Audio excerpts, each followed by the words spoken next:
Vorheriger Einrücken heiße ich euch herzlich willkommen zu einer neuen Episode des Camo-Baums. So, der Dexter steht da wieder, hält Wache. Und ich habe euch diesmal keinen Smog mitgebracht. Wir hatten jetzt ein bisschen viel Smog-Alarm. Ja, Smog-Alarm halt. Ich habe euch hier was mitgebracht. Das ist, ja, wie soll ich das sagen? Also so ein bisschen Kuriosum ist es, weil viele Leute wissen das vielleicht nicht. Vor allen Dingen die Leute, die sich gar nicht so mit der Thematik Militärausrüstung und so weiter auskennen. Wir haben hier, um das ganz kurz und bündig zu machen, einen Rucksack der belgischen Luftwaffe in Flecktarn. Das Ganze wurde so, ich werde das vielleicht noch mal ein bisschen genauer raussuchen, aber so von Anfang bis Mitte der 90er wurde das von der belgischen Luftwaffe benutzt. Hier haben wir allerdings eine farblich recht kuriose Abwandlung, möchte ich sagen. Das ist doch sehr giftgrün gehalten. Also da hat man noch irgendwo an der Farbpalette bei der Produktion dieser Ausrüstungsgegenstände rumgedreht. Zum Vergleich, hier ist das damals von der belgischen Luftwaffe eingeführte normale Flecktarn und man sieht da doch deutlich die Farbunterschiede. Über die Jacke, die ich hier trage, ihr habt sie vorhin in dem Anfang oder in dem Intro des Videos auch schon gesehen, werde ich ebenfalls noch ein Video machen. Da warte ich aber noch auf die dazugehörige Hose. Die ist bereits in der Pipeline und dann können wir das auch mal durchsprechen. So, aber jetzt fangen wir erstmal mit diesem Rucksack hier an. Die Teile sind nicht teuer. Die kosten so ungefähr 40 Euro plus minus 1-2 Euro, ne, inklusive des Versandes. Ich habe mir gedacht, für den Preis so ein Teil holst du dir mal. Zumal das ja fast eigentlich neuwertige Depotware ist. Ich glaube nicht, dass dieser Rucksack hier wirklich in Benutzung war und wenn, dann nur, ja, vielleicht einmal. Weil auf der Rückseite werdet ihr gleich sehen, da ist ein bisschen Schlamm drauf. Wie der da drauf kommt, je ne sais pas. Wir fangen einfach mal mit dem Aufbau dieses Rucksacks an. Ich habe auch einen Zollstock mitgebracht, damit wir da mal so ein bisschen die Maße eruieren können und damit ihr mal so eine Vorstellung habt, wie groß ist das Ding überhaupt. Und wir haben hier zunächst einmal diesen schließenden Deckel. Wir haben auf dem Deckel angebracht schon mal hier zwei so Befestigungsriemen. Ich nehme stark an, dass das entweder für die Isomatte war, ne, oder für den Schlafsack. Wir haben, um von den Befestigungsriemen direkt auf den nächsten Befestigungsriemen zu kommen, hier unten unter dem Rucksack selbiges angebracht. Also entweder machst du hier deinen Schlafsack dran und oben die Isomatte. Eigentlich ist das so, man macht unten den Schlafsack. Ne? Dafür ist das auf jeden Fall bestens geeignet. Damit ist der Rucksack hier ausgestattet. So, jetzt gehen wir aber wieder nach oben. Dann haben wir hier dieses Deckelfach und hier oben haben wir dann noch rundumlaufend so ein ziemlich starkes Gewebeband. Da kann man also durchaus Dinge, ich nehme an, für Alice-Clips war das, ein Clip hier, ein Clip da und dann konntest du da noch zusätzlich Ausrüstung anbringen. Dieses Band haben wir hier in der Mitte des Rucksacks ebenfalls und hier unten auch nochmal aufgesetzt. Also Anbringmöglichkeiten sind diverse vorhanden. Wir drehen den Rucksack natürlich gleich nach oben, was mir hier an dem Deckelteil nicht gut gefällt, das ist der Verschluss. Und zwar haben wir diese Verschlüsse hier. Wir haben hier keine Schnappverschlüsse. Wir können also dieses Deckelteil mal eben komplett aufmachen, ist nicht. Das heißt schon, ja, aber mal eben wieder verschließen ist nicht. Denn ihr seht das selber, das ist hier, ne, durch diese Schnalle durchgefädelt. Und wenn du das jetzt nicht also ständig rumfummeln willst, dann machst du es so weit auf, wie du denkst, okay, geht, ne, reicht zum Befüllen des Rucksacks, ist aber ein bisschen hinderlich. So, und jetzt machen wir den mal, ne, seht ihr, es geht schon gar nicht weiter auf. Wir haben also hier nur einen recht schmalen Rand. Das Ganze ist von innen so gummiert, um das gegen Wasser zu schützen. Zu dem Gummi, ihr seht das hier schon, denke ich, kann man erkennen. Das ist schon so leicht porös.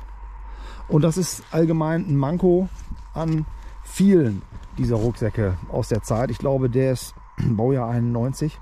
Das Zeug härtet irgendwann aus und dann habt ihr nachher den ganzen Rucksack voll von diesen Schnipseln. Man kann jetzt sagen, okay, das ist absolut für mich ein absoluter Hinderungsgrund, so ein Teil zu kaufen. Ja, kann man. Muss jeder eben für sich selber wissen.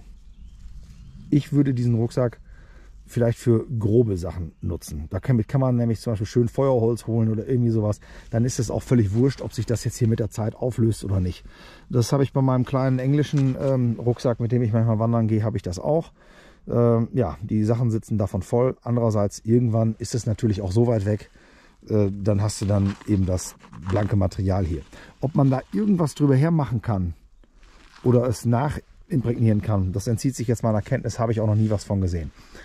So, kommen wir von diesem wirklich negativen Punkt hier weiter aufs Deckelfach. Wir haben hier oben umrundet mit ziemlich grobem Nylonband, ziemlich groben Nylonschnur, haben wir das denn, der Abschluss ist dann letzten Endes wie bei so einem Seesack. Da ist auch sonst nichts weiter drauf.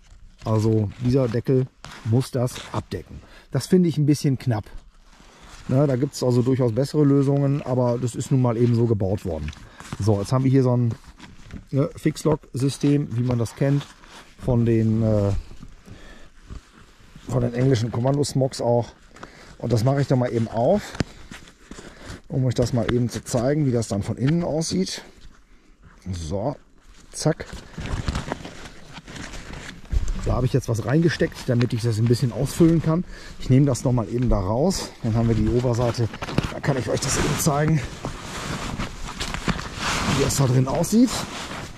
So, und da seht ihr auch schon, das ist natürlich, wenn man so einen Rucksack nicht komplett aufmachen kann, ist das schon ein bisschen Rumgetue. Also weiterer Minuspunkt. Das ist hier also kein Rucksack, mit dem man ganz schnell super geil irgendwie taktisch unterwegs sein kann. Wir haben hier hinten ein kleines Fach. Ich denke, ihr seht das. Da ist noch ein bisschen Plastik abgesetzt. Da kann man also irgendetwas in dieses kleine Fach, weiß ich nicht, mit reinpacken, wofür das Original mal gedacht war. Entzieht sich auch meiner Kenntnis. So, hier seht ihr das Etikett. 1991 ist das Teil. Und wir haben hier vorne ebenfalls so ein Ding. Wir haben hier auch so ein kleines Fach eingebracht, ne? Eben auch aus diesem gummierten Material, weil das hier ist einfach noch wieder eine Ecke anders. Da löst sich jetzt eigentlich nichts auf, das ist okay. Und dann ja, könnt ihr da so in den Rucksack hineinschauen. Der Rucksack hat eine Dreifachunterteilung. Das heißt, ihr könnt das hier öffnen. Ich lasse das jetzt zu. Und ihr könnt das hier unten auch öffnen. Und es gibt im Rucksack selber nochmal Fächer, die ihr dann modular, hier innen ist nämlich noch ein, wie heißt das hier nochmal? Wie heißt das denn? Reißverschluss, ja genau, hier innen ist noch ein Reißverschluss. Das heißt, ihr könnt hier dieses Teil mit einem Fach verschließen. Ihr könnt dieses Teil auch mit einem Fach nochmal verschließen, so dass ihr dann 1, 2, 3 Fächer habt. Ich kann mir kaum vorstellen, dass das wirklich jemand genutzt hat, weil die Fächer doch relativ klein sind. Gerade hier unten auch. Ich weiß es nicht. Ich meine, schön und gut. Du kannst halt Sachen, ne, voneinander trennen, separieren. Aber ich glaube, das macht eigentlich keinen Sinn. Da kann man besser den Rucksack so lassen, wie er ist. Und hat dann aber trotzdem, ne, obwohl das ja eigentlich für die Fächer primär gedacht ist, kann man das hier natürlich öffnen und den Rucksack dann auch entsprechend von oben bedienen, wenn man ihn auf den Rücken legt. Ist okay als Option. Die Reißverschlüsse hier sind sehr wertig, fühlen sich sehr gut an. Ich denke, da geht auch nichts kaputt. Die ganze Geschichte hier das ist auch so ein richtiges dickes Cordura-Material. Ich denke nicht, also qualitativ macht man da sicher nichts verkehrt. Wir gehen mal eben an die Seite. Wir haben ja an der einen Seite eine sehr lange Tasche. Was mit der Kamera? So, eine sehr lange Tasche. Und da könnte man, ja, Zeltgestänge vielleicht sogar drin unterkriegen. Ich weiß natürlich auch nicht, wofür die Belgier das benutzt haben. Ich messe euch das mal eben ab. Da machen wir die erste Messung jetzt hier. Wir fangen da oben bei 0 an. Wir hören da unten, ja, bei circa, ja, wir haben so eine Höhe von 40 bis 42 Zentimeter, wie man da was reinladen kann in diese Tasche.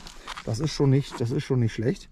Und wir haben eine Breite, ja, von circa 14 Zentimeter.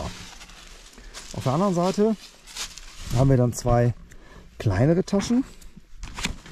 Da haben wir hier oben einmal diese hier. Da, ne? Ich erwähne das nur mal. Und hier unten haben wir dann noch eine, also die ist auch sehr viel schmaler, die Tasche. Die hier unten ist dann auch noch einiges breiter. Hier oben haben wir nur ca. 10 cm.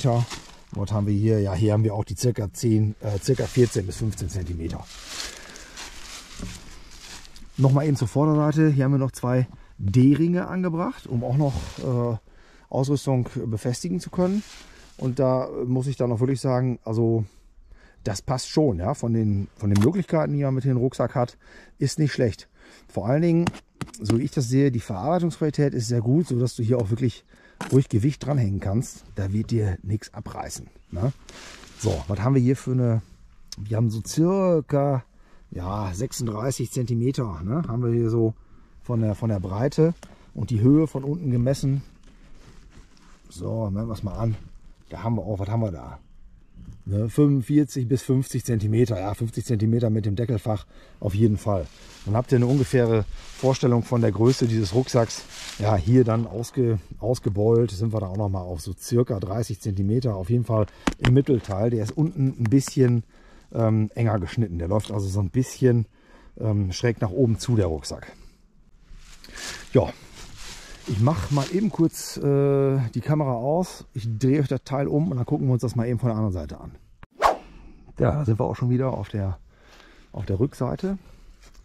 Hier oben haben wir auch einen sehr robust vernähten Tragegriff. Dann fangen wir hier mit diesen Schulterpolstern an oder den Schulterträgern. Die stellt man sich hier oben einmal ein. Die sind jetzt nicht flexibel verstellbar. Also hier oben sind sie nicht flexibel verstellbar. Die Schulterpolster selber, die machen auch einen sehr wertigen Eindruck. Die sind auch absolut okay gepolstert. Da kann man sich, glaube ich, auch nicht drüber beschweren. Und die finden dann hier unten letzten Endes ihren Abschluss unterm Rucksack. Und ihr habt aber zum Verstellen, zum flexiblen Verstellen, habt ihr hier wieder diese dieses Verstellteil. Ich habe jetzt gerade den Begriff nicht für auf dem Schirm. Da könnt ihr das aber auf jeden Fall, wenn ihr den Rucksack aufgesetzt habt, könnt ihr ihn nach vorne ziehen und dann könnt ihr ihn entsprechend auf dem Rücken fixieren. Das klappt super. Habe ich gerade ausprobiert, klar. Und dann haben wir hier oben noch, wenn mal wirklich schwere Lasten getragen werden, kann man sich so ein bisschen, indem man hier reingreift, ne, so ein bisschen Entlastung dann nochmal vom Rücken her schaffen. Die Rückenfläche, die ist gepolstert von innen. Ich habe jetzt nicht gesehen, dass man das Polster rausnehmen könnte. Das fühlt sich so ähnlich an wie beim Jägerrucksack der Bundeswehr, wenn man da hinten seine Isomatte reingesteckt hat. Von daher, auch wenn ihr hier mal spitzere Materialien mittransportiert, ich hatte gerade schon gesagt, das ist für mich vielleicht so eine Art Arbeitsrucksack, so ein Ding, was du halt auch mal irgendwo in die Ecke pfeffern kannst, wo, glaube ich, so von der Verarbeitung her einfach nichts passiert. Ne, ob du damit Feuerholz holst oder ob du da irgendwie eine Bohrmaschine und eine Flex reinschmeißt, das wird alles halten. Und dieses Rückenteil wird dich auf jeden Fall davor schützen, dass du dir da nicht irgendwas in den Rücken reinrammst. Was wir noch haben, das sind hier, ja, es ist als Hüftgurt würde ich es nicht bezeichnen, weil der Rucksack, ihr habt es schon auch gesehen in dem Intro, der ist eben gar nicht so tief, der hört vor der Hüfte letzten Endes auf, so dass diese Schnallen hier eigentlich so über den Bauch gehen, vielleicht so etwas unterhalb des Bauchs, aber die sind auch von der Breite her des Bandes und auch so von der Qualität her absolut dafür zu gebrauchen. Sind allerdings auch nicht flexibel verstellbar. Ihr seht das hier, das ist ein ziemlich kompliziertes System beim Einfädeln. Das sind also auch Sachen, die stellt ihr euch einmal ein. und dann muss das so passen. Wir sprechen hier natürlich von einem Rucksack von 1990. Das ist heute alles ein bisschen durchdachter, ein bisschen praktikabler. Aber ich finde dafür, dass der Rucksack eben dieses Baujahr hat, ich drehe nochmal um, ist der für die 40 € nicht zu teuer. So, ich habe mich gerade total vermoderiert, völlig verquatscht, deshalb habe ich da einen Cut gemacht und wir setzen jetzt hier nochmal neu an. Ich weiß nicht genau, was ich gerade gesagt habe. Ich stand da wohl etwas neben mir. Frage ist jetzt, braucht man so einen Rucksack? Ich sage, so einen Rucksack braucht man nicht. Aber das Argument ist natürlich, das Ding ist richtig gut verarbeitet. Man kriegt da was rein. Man hat Möglichkeiten zur Befestigung. Und natürlich der Preis. 40 € für einen Rucksack, den ich jetzt erstmal für relativ unzerstörbar halte, ist das natürlich eine geile Geschichte. Also irgendwie braucht man den doch. Naja, gut. Entscheidet selber. Und vielleicht hat ja auch der eine oder andere diesen Rucksack. Und vielleicht weiß ja auch jemand etwas, wie man dieses sich ablösende Imprägnierung, wie man damit umgehen kann. Ob man da vielleicht sogar mit einem großen Pinsel drauf geht und irgendwas drüber herstreicht. Ne? So eine Art Bitumenfarbe. Ne? Ich sage ja Art. Ob man da was machen kann. Und ja, ich hoffe, euch hat die kurze Vorstellung dieses Flecktarn-Rucksacks der belgischen Luftwaffe gefallen. Und ja, lasst gerne ein Abo da, schreibt was in die Kommentare und wir sehen uns beim nächsten Mal wieder am Camo-Baum. Bis dahin, alles Gute, ciao.